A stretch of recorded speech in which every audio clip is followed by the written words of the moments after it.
I grew up in the Black Forest, basically, in the south of Germany. It's a very nice area there.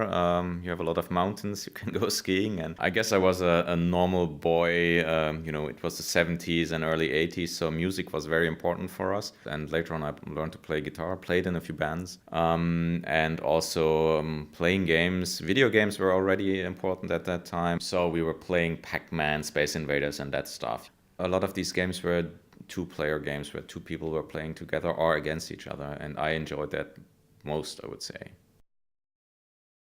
I was always interested in the research about games because I thought games are not represented well in research in a way. There was this very sensationalist research that was looking at, all the negative effects it might have, talking about aggressive content and how it might trigger violence in real life, whether people play excessively and get addicted to it, and whether it is as horrible as taking, real drugs.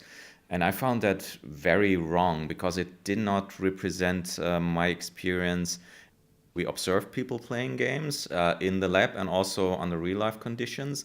The main findings were that gaming is a normal part of the lives of the people. It's not something that is existing in a separate world, and it's the game that triggers negative effects. That is wrong. It's not that simple. I mean, there is a certain group of gamers that has problems, right, with gaming. They really play excessively, and their life is turning into a mess in a way. But gaming is just one part of that. It's a very complex pattern that you have in the lives of these people. There are some other influences like, the parents, the education, the environment. Nowadays, I'm doing also research on virtual reality and augmented reality.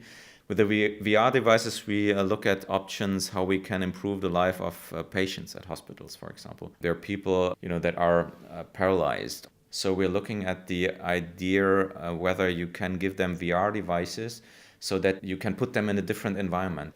They can sit at the beach and probably also walk around. Even when they're paralyzed, you give them the option to actually feel their body and give them the impression that they can walk again, and that might improve their condition. And we're doing some basic research on that at the moment. To be frank, at some point of my life, I thought about becoming a musician. So it wasn't not sure whether I become a scientist or a musician.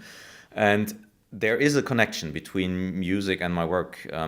What I enjoy most about music is to build melodies, to produce music, and with empirical research also, I enjoy most the creative process to invent, things, to come up with solutions for research questions. It's really a creative process.